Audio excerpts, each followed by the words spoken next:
That's music to the ears of those of us that grew up in Region 10 around Green Lake and Lake Sammamish back in the 60s. This is going to be a one-boat exhibition. I mentioned that I had a little bit of a treat for you while he's up the backstretch and before he starts to put the hammer down here and get real noisy. I am joined by Earl Lamb, who spent so much time behind the wheel of that boat back in the day. What does it do to you to watch this boat run again? Absolutely out of this world. You want to go out again? I don't know if I have I think it's called bowling balls you need for that. Kirk Rogers is doing a magnificent job for as little bit as he's driving. He's learning every race. He's learning the boat.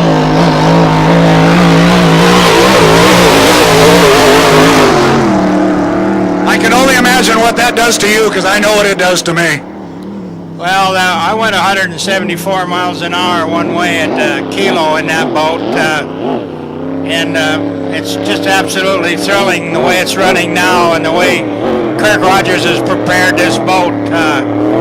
He is a detail man beyond detail. And you guys aren't done with it yet. You guys still want it to run better.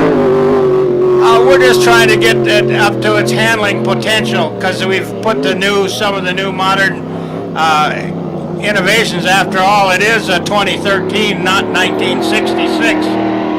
And we were at the top of our field in 66. And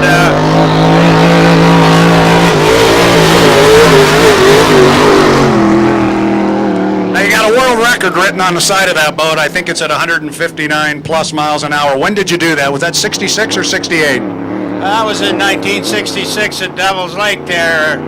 I darn near had to take my helmet off to go underneath the river there, underneath the bridge on the lake where we tested. It was a very, very short course and very, very hair-raising to go that fast on that short of a lake, the Devil's Lake in Lincoln City, Oregon.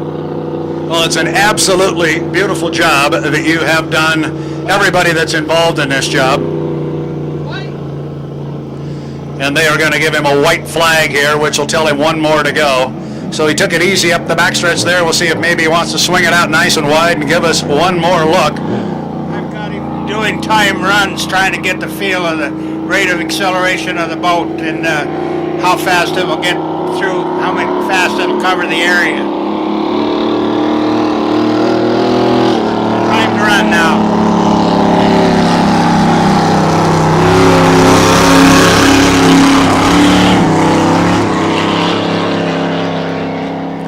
Didn't look like very good time to me. So when was the original boat first launched? What year did it get wet the first time? For us, it got launched at the 1964 Diamond Cup and won its first race against 7 liters with a 265 cubic inch engine in it. He is now trying to time himself for a start. Well, whatever the time is, it's going to happen in a hurry. So he'll come down. Now they're going to give him a green here. Thought maybe they might throw the checkers, but I think this will be our last run. We'll see if he gives us a good hard one here. One more time for Miss Merion Bluegrass.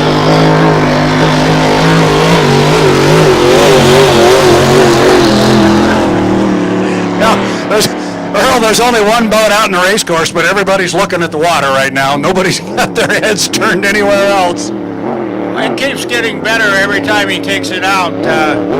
We'll eventually get it to where we would like to have it. Yeah, well, it looks pretty good to me. One more time. It's getting a nice, stable, high-speed ride.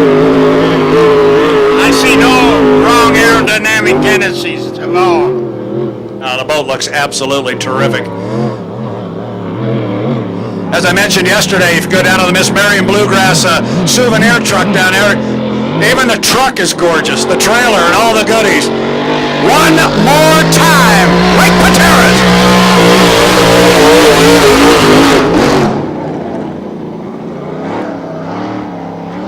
You know, if he had a nice long straightaway and could really open that thing up for a while, it would really get to moving.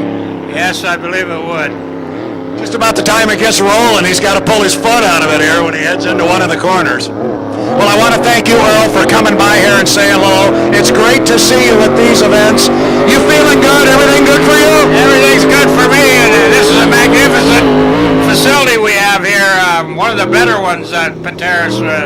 We feel very fortunate to be able to bring our boat down here and put it on display for you folks. Keep bringing it back, and next year bring about 10 of your friends, will you? I'd like to. Oh, wow! He drove this baby back in the day.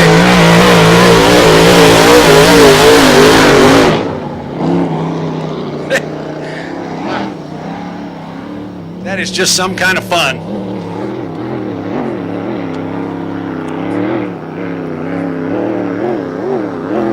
So, Jim, I heard you talking 6 of these next year, right?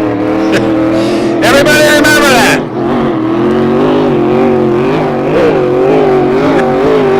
This is some kind of awesome, isn't it? Oh, it's awesome. And I know you talked to Earl, but he probably didn't tell you. He didn't have near this much motor in that boat in the original either. Yeah, he alluded to it a little bit. He drove it to death, and he was really good at it. One of my heroes when I grew up. No, it's fun to see. Absolutely. Checkered flag. Merion Bluegrass.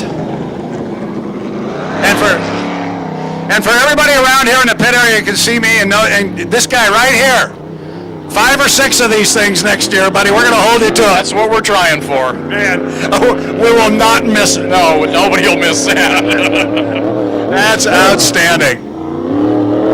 You know you got something special when a one-boat exhibition stops the town dead in its tracks. Well, why wouldn't it? You can hear it, can't you?